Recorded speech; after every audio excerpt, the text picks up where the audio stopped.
ఆయన ఆనందం కూడా మనతో పంచుకోవడానికి సిద్ధంగా ఉన్నారు. సార్ ప్లీజ్ ఆది శేషగిరిరావు గారి మాటలు విందాము.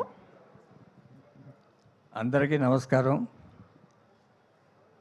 ఈ సమావేశానికి ముఖ్య ఉద్దేశం, నా ఉద్దేశంలో మా అభిమానులందరికీ పేరు పేరున అభినందనలు, కృతజ్ఞతలు తెలపడానికి పిలిచాను.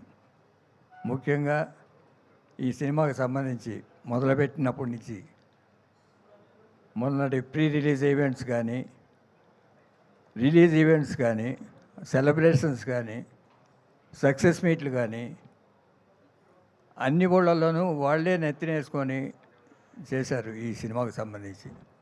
వారికి ప్రత్యేకంగా ధన్యవాదాలు తెలుపుతున్నాను, అభినందనలు తెలుపుతున్నాను. కృష్ణ గారి అభిమానులుగా ముద్రపడి 5 దశాబ్దాలుగా వాళ్ళు అనేక కార్యక్రమాలు చేశారు. ఎప్పుడు అన్నయ్య అంటుండేవాడు, వీళ్ళకి ఏమి ఇచ్చి రుణం తీసుకునేవాళ్ళు అని. అలాగే ఇప్పటికీ ఆయన యాక్ట్ చేయడం మానేసి 20 ఏళ్ళు అయింది, దగ్గర దగ్గర కాలకాలం చేసి 4 ఏళ్ళు అయింది. అయినా కూడా ఇప్పటికీ కూడా నేను కృష్ణ ఫేవరెట్ అని చెప్పుకోవడానికి గర్వపడుతూ ఉంటారు. అలా వాళ్ళు ఈ సినిమా రిలీజ్ అయిన మొదలు పెట్టినప్పటి నుంచి కూడా మొత్తం ఒకటి వాళ్ళ కార్యక్రమంలాగా చేసుకుంటూ వచ్చారు. రిలీజ్ కార్యక్రమం కానీ ఇవాళకి కూడా దీన్ని సపోర్ట్ చేస్తూనే ఉన్నారు. వారికి ప్రత్యేకంగా అభినందనలు తెలియజేయటానికి. తర్వాత వచ్చే కాంప్లిమెంట్స్, సినిమా చూసి బయటికి రాగానే హీరో జయకృష్ణ బ్రహ్మాండంగా చేశాడు, అదరగొట్టాడు, లేకపోతే ఫైట్స్ కానీ, డ్యాన్సులు కానీ, ముఖ్యంగా డైలాగ్ డెలివరీ, మాడ్యులేషన్స్, వాయిస్, అది సెంటిమెంట్ కానీ, ఇటు ఎంటర్టైన్మెంట్ కానీ, లవ్ సీన్స్లో కానీ అన్నిట్లో ఏదో మా హీరో ఇలా చేయగలడు అని ఒక ట్రైలర్ లాగా తీసినట్టు సినిమా అనుభూతి చెందారు. హృదయపూర్వకంగా వాళ్ళందరూ మంచి ఒపీనియన్తో ఉన్నారు సినిమా మీద కన్నా, సినిమాతో కన్నా హీరో మీద, జయకృష్ణది. ఈ సినిమా ఎంత ఖర్చు అయింది, బడ్జెట్ ఎంత, లేకపోతే బిజినెస్ ఎంత, కలెక్షన్స్ ఎంత, ఇవన్నీ పక్కన పెడితే హీరోగా సక్సెస్ అయ్యాడనేది మా అందరి అభిప్రాయం. నువ్వు కూడా ఈ సినిమా కలెక్షన్స్ ఏంటి, అది ఏమిటి, ఏంటని పట్టించుకోకుండా ఒక 25-30 ఏళ్ళు ఈ లెగసీని కంటిన్యూ చేసే వ్యక్తిగా, నాట్ ఓన్లీ ఘట్టమనేని అభిమానులుగా వాళ్ళు, మీ తాతగారిది, మీ నాన్నగారిది, మీ బాబాయిది అందరి ఆశీర్వాదాలు ఇటు ఉన్నాయి. నేను కూడా తోడుంటాను, ఎంతకాలం ఉంటాను. అలానే పద్మాలయ లెగసీ కూడా తీసుకోవాల్సింది నువ్వే. It is not a small legacy. Padmalaya అంటే ఇక్కడ కృష్ణ గారి గొడుగులో ఉంటుంది, కానీ బాంబేలో కానీ ఓవర్సీస్లో కానీ పద్మాలయ చాలా ఉన్నత శిఖరాల్లో ఉంది. ఫ్యూచర్లో రిప్రజెంట్ చేయాల్సింది వాడి నువ్వే పద్మాలయ లెగసీని. పద్మాలయ లెగసీ, కృష్ణ గారి లెగసీ, మహేష్ బాబు లెగసీ, మీ నాన్నది, అన్నీ ఘట్టమనేని వారి ఆశయాలు అన్నీ తీర్చవలసిన వాడికి బరువు బాధ్యతలు ఎక్కువ ఉంటాయి. అది హృదయపూర్వకంగా ఆశీర్వదిస్తున్నాను మా కుటుంబం అందరి తరఫున. నాన్నగారిది, తాతయ్య గారిది డివైన్ బ్లెస్సింగ్స్ ఉంటాయి, మీ బాబాయిది, నాది ఫిజికల్ బ్లెస్సింగ్స్ ఉంటాయి. Carry forward.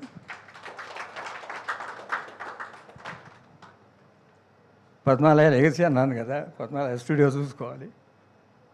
మీ తాతగారు ఎలా చూశారో అవన్నీ అందరి అభిప్రాయాల్ని, అందరి అభిమానుల్ని తోడు తీసుకెళ్ళి you create your own career life.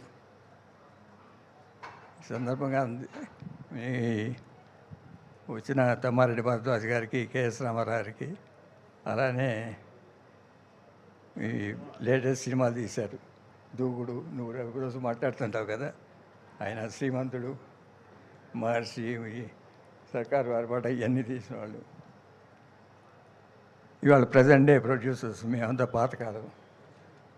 You sale with them, sale with the youth. ఇవాళ జరిగింది ఏంటంటే ఈ హాలీవుడ్ ఫిల్మ్ ఇండస్ట్రీ నుంచి ఇండియన్ బాక్స్ ఆఫీస్ మీద దెబ్బ కొట్టే అంత సినిమాలు నాకు తెలిసి 30-40 ఏళ్ళలో రాలా. ఇవాళ సినిమా రిలీజ్ అయిన సినిమా స్పైడర్ మ్యాన్ అనే cinema Indian box office Sheikh చేసేంత కలెక్షన్స్ ఇవాళ వచ్చినాయి. ఇది ఊహించలే. అందువల్ల మన బాక్స్ ఆఫీస్ కలెక్షన్స్ కొంచెం షేక్ అయి ఉండొచ్చు, కానీ పిక్చర్ సేల్ అవుతుంది. Picture has been appreciated, you have been appreciated. ఇవాళ రేపు బెటర్ అవుతుందని చెప్తున్నారు డిస్ట్రిబ్యూటర్లు అందరూ.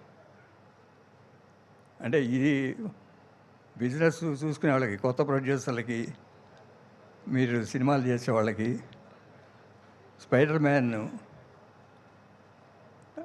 మాకు కనిపించేంత పబ్లిసిటీ జరగలే. అండర్ కరెంట్ పబ్లిసిటీ ఏమన్నా జరిగిందేమో మాకు తెలియదు. Latest trends. It is a lesson for all the producers. ఈ హాలీవుడ్ ఫిలిమ్స్ ఎప్పుడు వస్తున్నాయి, వాళ్ళు ఎలా ఇవాళ పబ్లిసిటీ చేస్తున్నారు, ఎలా క్రియేట్ చేస్తున్నారు. అది ఏదో సీరియస్ అవ్వచ్చు, కానీ ఇంత ఎఫెక్ట్ వచ్చేంత జనంలోకి ఎలా తీసుకెళ్ళగలిగారు, యూత్లోకి కానీ, లేకపోతే వాళ్ళ పబ్లిసిటీ క్యాంపెయిన్స్ ఎలా చేశారు, నాకైతే అర్థం కాలే. మీలాంటి వాళ్ళకి ఏమన్నా ఎలా చేశారో డీప్గా స్టడీ చేసి you have to plan your own business plan for tomorrow.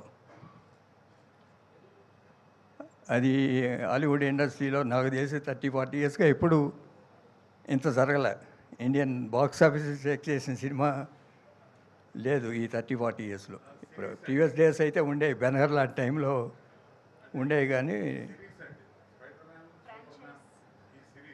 అదే సిరీస్ వల్ల, కానీ సిరీస్ కాదు, వాళ్ళు ఎట్లా ఇంట్రెస్ట్ క్రియేట్ చేయగలిగారు, జనరేట్ చేయాలి అనేది మనం కూడా నేర్చుకోవాలి ఫ్యూచర్లో. పెద్దగా విజిబుల్గా ఏ పబ్లిసిటీ చేయలే.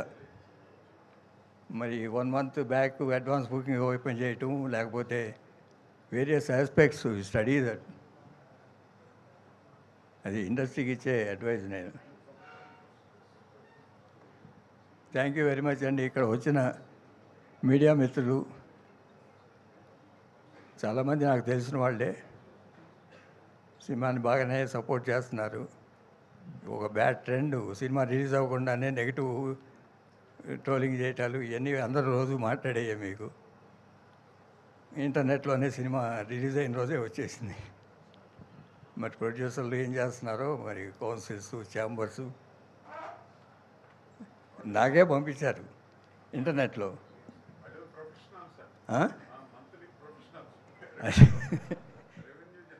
అది ఇండస్ట్రీ సీరియస్గా తీసుకోవాలి కదా ఇట్లాంటి వాటి మీద. సరే, అది ఒక రకమైన పబ్లిసిటీ అనుకుంటున్నారేమో, కానీ ప్రొడ్యూసర్లు అది అరికట్టాల్సిన బాధ్యత ఉంది ఇండస్ట్రీకి. ఈ నా ఆహ్వానాన్ని మన్నించి వచ్చినందుకు మీకు అందరికీ ప్రత్యేక అభినందనలు, మీడియాకి పర్టికులర్గా. థ్యాంక్ యూ వెరీ మచ్ అండి. Thank you sir, thank you very much. This is just the beginning definitely. So సార్ని అలాగే జయకృష్ణ గారిని కూర్చోవలసిందిగా రిక్వెస్ట్